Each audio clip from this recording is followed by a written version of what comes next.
बच्चों, ये नया वीडियो में आप लोगों का फिर से स्वागत है। मैं आज कक्षा 5 की हिंदी व्याकरण की जो भाग रह गई थी पिछले वीडियो में, उसको आज कंप्लीट कर रहा हूँ, जैसे कि मैंने आप लोगों को तब बताया था। तो प्यारे बच्चों, आप लोगों को मालूम ही है हिंदी व्याकरण के सबसे पहला पाठ भाषा के बारे में है, लैंग्वेज, जो अपना भाव आदान प्रदान करने के लिए हम इस्तेमाल करते हैं, उसे भाषा कहते हैं। वो तो मैंने आप लोगों को बता दी। और साथ ही साथ भाषा की प्रकार जो मौखिक और लिखित रूप का होता है, ये भी आप लोगों को बताया गया पिछले वीडियो में। तो मुझे यकीन है कि आप लोग किताब पढ़े हैं और वीडियो भी देखे हैं, तो आप लोगों को समझ में आया है। तो प्यारे बच्चों, उसके बाद उसी पाठ की कुछ भाग रह गई थी और वो भाग आज कंप्लीट होने जा रहा है। जैसे कि यहाँ में है राष्ट्रीय भाषा, नेशनल लैंग्वेज। प्यारे बच्चों, आप लोगों को पता है और पता होना चाहिए कि हिंदी भाषा हमारी देश की राष्ट्रभाषा है, तो नेशनल लैंग्वेज। ओके, बहुत सारे राज्यों में बहुत सारे भाषाएं बोली जाती है, लेकिन उनमें से हिंदी भाषा को राष्ट्रीय भाषा का मान्यता प्राप्त हुआ है, इसलिए हिंदी हमें जानना जरूरी है। और बच्चों याद रखना, हिंदी भारत की राष्ट्रीय भाषा है। और बच्चों, मैंने पहले भी आप लोगों को बताया था, हिंदी के संविधान में भारत में 22 भाषाओं का अप्रूवल हुआ है, स्वीकृति प्राप्त हुआ है ऑफिशियल लैंग्वेज के तौर में। और सरकारी कामकाज में, एग्जाम्स वगैरह में इन 22 भाषाओं को आप लोग चुन करके इसमें लिख सकते हैं। ओके, तो भाषाओं का नाम बहुत सारे हैं, उनमें से 22 भाषाओं को भारत के संविधान ने स्वीकृति प्रदान की है, अप्रूवल दी है कि ये भारत के सरकारी दफ्तरों की भाषाओं में इसको व्यवहार किया जाएगा। तो आप लोगों को ये भी याद रखना है, 22 भाषाओं का स्वीकृति प्रदान किया गया है। बच्चों, अब उसके बाद आप लोगों को यहाँ में दिया है लिपि, स्क्रिप्ट, यानी हम लोग जो बोलते हैं उसको लिखते हैं, उस लिखने रूप को हम लोग लिखित भाषा कहते हैं, उस भाषा को। लेकिन उस लिखने की जो सिंबल होते हैं, चिन्ह होते हैं, उन चिन्ह को हम लिपि कहते हैं। ओके, जैसे कि हम लोग हिंदी लिखते हैं, हिंदी की जो अक्षर वगैरह है वो उसको लिपि कहा जाता है। इंग्लिश लिखते हैं, इंग्लिश की जो अक्षर वगैरह है, दिस वर्ड्स, लेटर्स, इन लोगों को लिपि कहा जाता है। और हिंदी की लिपि है देवनागरी। हिंदी जो हम लिखते हैं, क ख ग घ ओ आ ई मिला करके जो शब्द बना करके लिखते हैं, उस लिपि का नाम है देवनागरी। और इंग्लिश जो लिखते हैं, इंग्लिश लिखा लिपि का नाम है रोमन लिपि।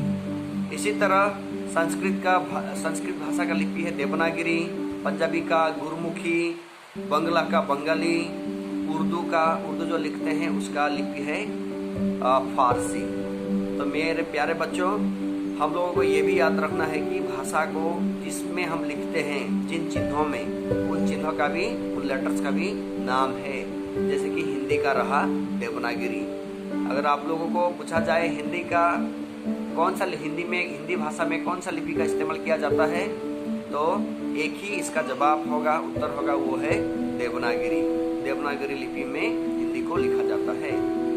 तो मेरे प्यारे बच्चों, इस लिपि को भी हमें ध्यान रखना है।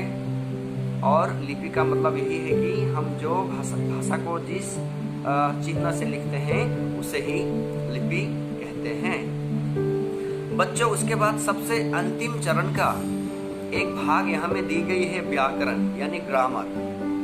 आप लोगों को पता ही है, ग्रामर यानी व्याकरण मतलब उस किताब का नाम है जिसको पढ़ करके हम किसी भी भाषा को शुद्ध तरीका से लिख सकते हैं और शुद्ध तरीका से बोल सकते हैं। यानी व्याकरण का मतलब हमें भाषा का जो नियम है, रूल्स एंड रेगुलेशंस है, उसको सिखाने वाला पुस्तक को हम व्याकरण कहते हैं।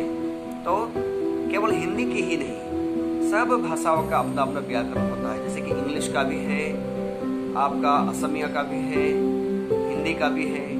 तो व्याकरण बहुत जरूरी चीज है। ओके, व्याकरण से हमें यानी ग्रामर से हमें ये पता चलता है कि एक भाषा को शुद्ध तरीका से करेक्टली कैसा लिखा जाए और करेक्टली कैसा बोला जाए। तो व्याकरण की परिभाषा वही है, आप लोगों को बुक में दिया गया है। व्याकरण हमारी भाषा को शुद्धता व व्यवस्था प्रदान करती है। इसका मतलब जिस बुक से, जिस किताब से हमें कोई भी भाषा का शुद्ध तरीका से लिखने का, शुद्ध तरीका से बोलने का नियम मालूम होता है, उसी को व्याकरण कहते हैं। जैसे कि हिंदी व्याकरण, असमिया व्याकरण, इंग्लिश व्याकरण, संस्कृत व्याकरण, सब भाषाओं का व्याकरण होता है। तो प्यारे बच्चों, मैं समझता हूँ आप लोगों को समझ में आया होगा।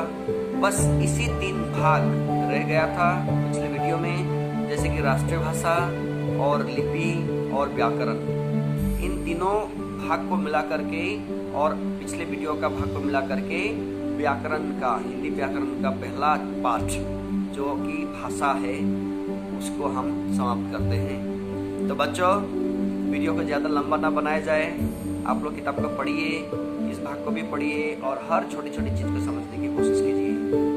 तो आप लोगों का कुछ समस्या हो तो मुझे बताइए, मैं आप लोगों की समस्या का हल करने के लिए हमेशा तैयार हूँ। तो प्यारे बच्चों, बस व्याकरण का सबसे पहला पाठ भाषा में बस यही है। इसके बाद जो प्रश्न है, जो एक्सरसाइज है, उसका जवाब मैं आप लोगों को दूंगा लिखित में, और आप लोग भी देखिए। और इस वीडियो के माध्यम से मैं आप लोगों को होमवर्क देना चाहता हूँ।